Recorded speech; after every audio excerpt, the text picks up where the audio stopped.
kwentong ito ay isinalaysay upang magbigay ng aral tungkol sa pagmamahal, sakripisyo at pagpapatawad. Ang ilang detalye ay binago upang mapangalagaan ang pagkakakilanlan ng mga taong sangkot.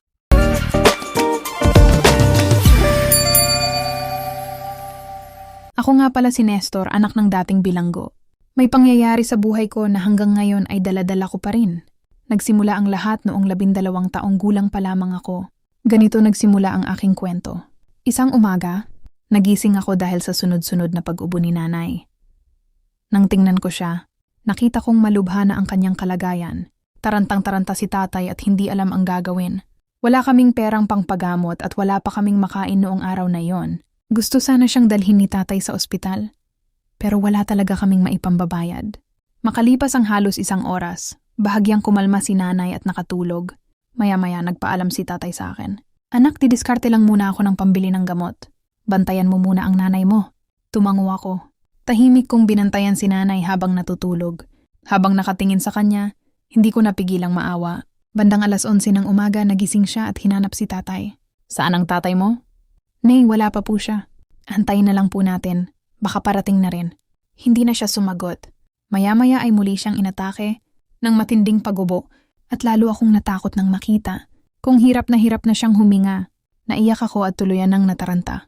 Hindi ko alam kung ano ang pumasok sa isip ko. Bata pa ako noon at hindi ko naunawaan ang bigat ng sitwasyon.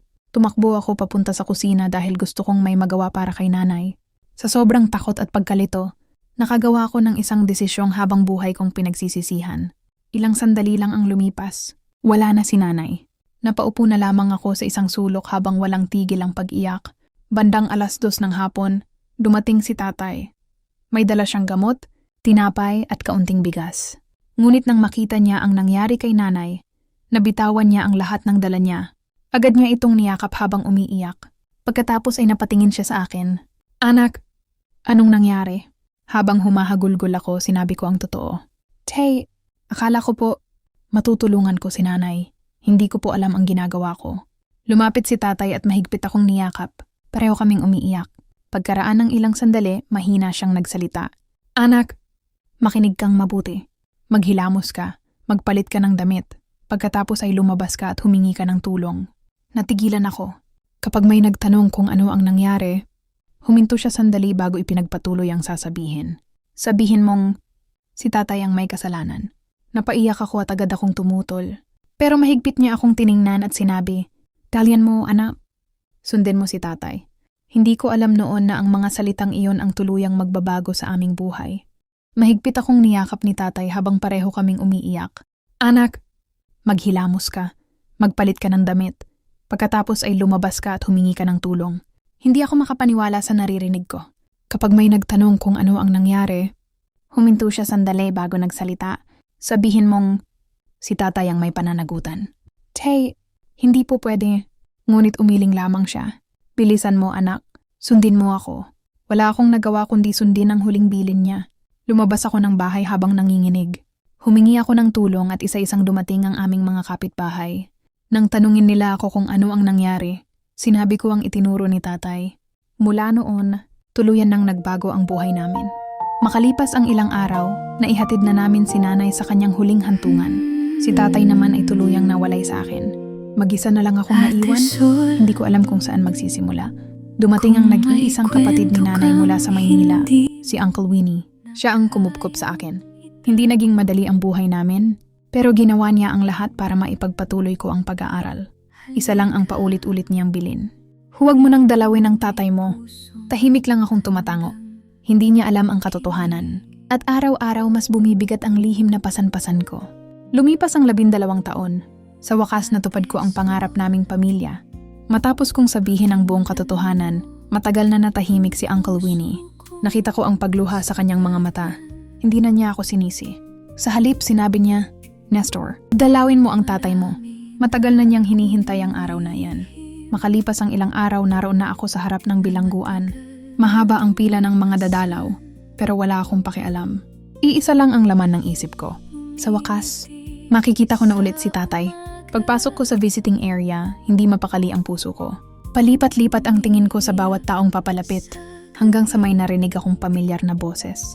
Nestor, Parang tumigil ang oras. Paglingon ko, si tatay. Halos hindi ko siya nakilala. Mas matanda na siya kaysa sa huling alaala ko. Payat na payat ang kanyang pangangatawan. Ngunit nangiti pa rin siya nang makita ako. Hindi ko na napigilan ang sarili ko. Mahigpit ko siyang niyakap. Pareho kaming umiiyak. Tay, patawad po. Ngunit hinawakan niya ang aking balikat at marahang umiling. Wala kang dapat ipaghingi ng tawad, anak. Lalo akong napaiyak. Ikinuwento ko sa kanya ang lahat ng nangyari sa buhay ko. Na nakapagtapos ako ng engineering. Na mayroon na akong maayos na trabaho. At unti-unti ko nang natutupad. Ang mga pangarap na minsan naming pinangarap bilang pamilya. Kitang-kita ko ang saya sa kanyang mga mata. Para bang sapat na sa kanya ang malaman na naging maayos ang buhay ko. Inabot ko rin ang kaunting pagkaing dala ko. Tahimik siyang kumain. Habang pinagmamasdan ko siya, lalo kong naisip kung gaano kalaki ang isinakripisyo niya para sa akin. Mabilis na lumipas ang 30 minutong pagdalaw. Bago kami maghiwalay, mahigpit kong hinawakan ang kanyang kamay. Tay, babalik po ako. Ngumiti lang siya. At sapat na ang ngiting iyon para mabigyan ako ng bagong pag-asa. Pag-uwi ko, naghihintay si Uncle Winnie. Nang makita niya ang mukha ko, alam na niyang natuloy ang pagdalaw ko. Tahimik lang siyang ngumiti. Kinabukasan, nagsimula akong maghanap ng paraan para makalabas si tatay. Kumonsulta ako sa isang abogado. Sinuri namin ang lahat ng maaaring gawin. May pag-asa pa pala, pero kailangan pa naming maghintay. Hindi ako nawala ng pag-asa.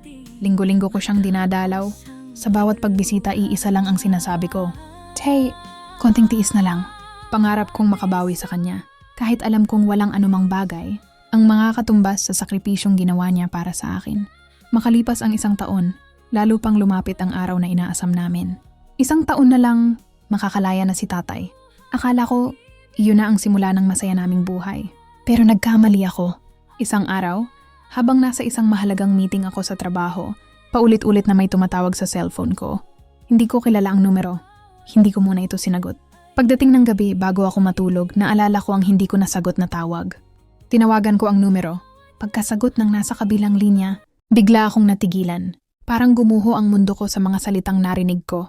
Kinabukasan bago ako matulog, naalala ko ang unknown number na ilang beses tumawag sa akin. Agad ko itong binalikan. Isang babae ang sumagot. Nagpakilala siyang empleyado ng bilangguan. Bigla akong kinabahan. Sa isip ko baka may magandang balita. Baka mas maaga nang makakalaya si tatay. Pero nagkamali ako. Tahimik ang boses ng kausap ko bago niya sinabi. Ang balitang hindi ko kailanman handang marinig. Nagkaroon daw ng kaguluhan sa loob ng bilangguan. Nadamay si tatay at hindi na siya umabot. Parang tumigil ang mundo ko. Hindi ako makapagsalita. Hindi ko matanggap ang narinig ko. Mas lalo pang nadurog ang puso ko nang malaman kung ilang araw na pala ang lumipas. Bago nila ako tuluyang nakontak, paulit-ulit kong naalala ang huli naming pagkikita. Ang kanyang mga ngiti, ang kanyang mga salita, at ang paraan ng kanyang pamamaalam. Ngayon ko lang naisip, parang alam na pala niyang iyon na ang huli naming pagkikita. Kinabukasan, nagtungo ako sa bilangguan. Tahimik kong inasikaso ang lahat ng kailangang gawin. Ipinagkaloob ko kay tatay ang isang maayos na himlayan. Hindi na nakasama si Uncle Winnie dahil mahina na rin ang kanyang kalusugan. Habang nakatayo ako sa harap ng puntod ni tatay, hindi ko napigilang mapaluha. Napakasakit isipin, ilang buwan na lang sana ang hihintayin niya. Malaya na sana siya. Pero nauna pa siyang tuluyang magpaalam. Pag-uwi ko ng bahay, dinala ko sa aking silid ang maliit na supot ng kanyang mga personal na gamit. Isa-isa ko yung binuksan. May lumang sando, may isang litrato, at may 10 sobre. Lahat ng sulat ay nakapangalan sa akin. Maliban sa isa-isang binasa ko ang mga liham. Sa bawat pahina, mas lalo kong nakilala ang paghihirap na tiniis ni tatay sa loob ng maraming taon. Ngunit ni minsan hindi siya nagreklamo. Sa halip, puro pag-aalala pa rin ang laman ng kanyang mga salita para sa akin. Sa pinakahuling liham na isinulat niya para sa akin, sinabi niyang sapat na raw sa kanya ang makita akong naging mabuting tao, na ang lahat ng kanyang tiniis ay naging magaan dahil alam niyang maayos na ang aking buhay. Hindi ko napigilang umiyak. Pero may isa pang sobre ang natira. Hindi iyon para sa akin. Nakasulat sa harapan nito, para sa Diyos. Nanginginig kong binuksan ang sobre. Hindi ko alam kung ano ang nilalaman nito. Pero pakiramdam ko, doon ko matatagpuan ang huling mensahe ng isang amang buong buhay na nagmahalat, nagsakripisyo para sa kanyang anak. Hindi ko na malayang nakatulog ako habang hawak-hawak ang mga liham ni tatay. Kinabukasan, paggising ko, napakabigat ng pakiramdam ko. Buong araw lang akong nanatili sa loob ng aking silid. Napakarami kong iniisip. Parang bawat alaala ay paulit-ulit na bumabalik sa aking isipan. Ilang buwan pa ang lumipas, na maalam na rin si Uncle Winnie. Nawala rin ang taong kumupkop, nagpalaki, nagpaaral, at itinuring akong sariling anak. Muli na naman akong naiwan. Fast forward. Hindi ko alam kung paano ko nakayanan ang lahat. Lumipas ang 10 taon.